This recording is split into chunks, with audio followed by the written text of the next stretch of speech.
What the heck is crapping, guys? Bearded Storyteller here. Got some updates on the Suburban.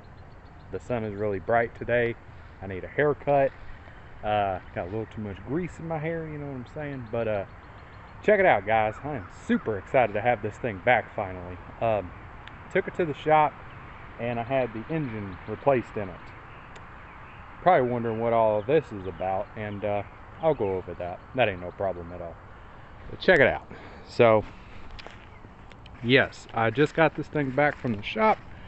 The engine was replaced in it. It was a very rushed job because I used my vehicle for security work, even though we have plenty of other vehicles, but that's not so much the point. Of course, you know, new seats, 35s. Anybody that's been keeping up with the channel, you already know the deal. But let's see here. Really white legs, yeah, because that's how we do it. Crap ton of keys, you know. My wife's new Volvo that she just bought is in the shop right now. Getting some engine repair done to it as well. Can't say I'm too thrilled about that, but check it out.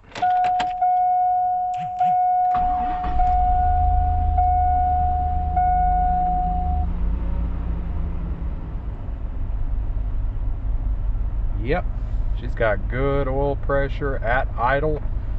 Yeah, I do have a check engine light on because my catalytic converter is, well, one of the catalytic converters is not doing very good right now. Runs just fine, you'd never know. Check it out. How quiet that thing is. Oh, she's quiet.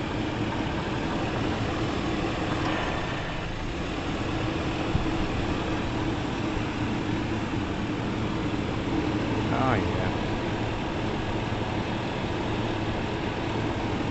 Quiet and happy. The air conditioner could probably use a little bit of Freon, but that's why you hear that curr. Anyway, so I am super happy. Very happy, and I will be driving this baby tonight. Air conditioner does work, and yep. So, what is all this about, and all this and whatnot? Well, the guy that did the engine, he forgot to do one thing, and I'm not even mad about it. He forgot to hook the air conditioner back up and forgot to put the belt back on. Turn this thing around here so you can see me a little better. But yeah, so he forgot to put the belt back on and forgot to tighten the bolts on the AC compressor. So all the bolts just had a couple of threads holding them in, and yeah, so that's what I was just doing, was tightening it up again and putting the belt back on. And of course, you just look at a vehicle and get covered in grease, you know. I don't know what it is. I mean, you don't even have to touch anything and you start getting greasy. It's like, what? I don't know. I don't understand it, man. What the fuck? So, here's the deal. The engine that's in this thing is not a brand new engine per se. So, how do I explain this? The guy that owns this shop that I took this vehicle to, he buys wrecked vehicles from auctions and pulls the engines out of them, transmissions, parts, whatever is good.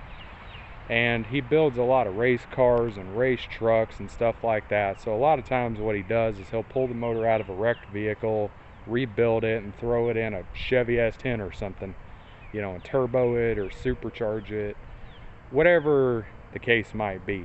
And for my case, the engine that's in here came out of a chemical plant truck. It was a, you know, chemical plant truck. It just drove around a chemical plant pretty much. It only had, I think he said, 25,000 miles on it or something. And the chemical plant sold the truck, and whoever bought it got rear-ended, so he pulled the engine out of it, and he stuffed a stage 3 cam in it originally and had it completely rebuilt. Everything in the engine was rebuilt completely. And then, of course, I came along and was like, hey, I need an engine like quick, fast, and in a hurry. What can you do for me?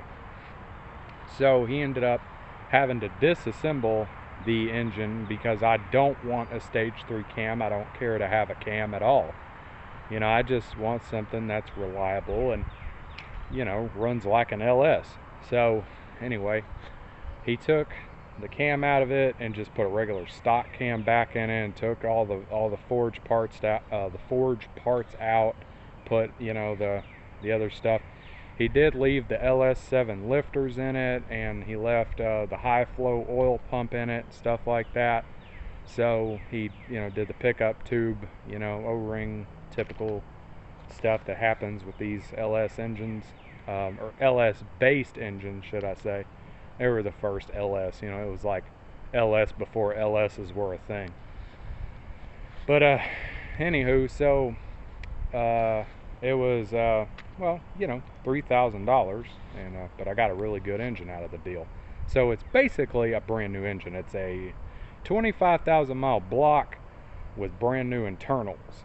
All the main bearings, rod bearings, push rods and lifters, valve train, and just the typical stuff has already been replaced in it. So it's basically a brand new engine, if you want to look at it that way. So anyway, I just wanted to give you all the quick update. Super excited taking this thing to work tonight for the first time.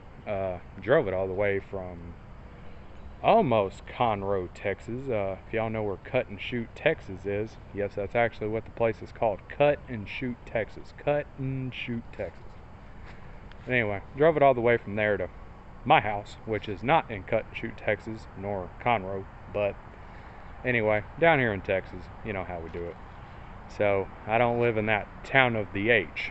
I live kind of out in the woods. Whee! Yeah, woods, just how we like it.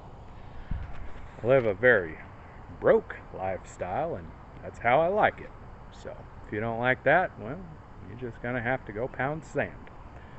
Anyway, that'll be it for now. If y'all have any questions, comments, or concerns, be sure you leave it down in the comments section down below. If you want to, be sure to like and subscribe. Y'all take care. Have a great day. Don't do anything I wouldn't do.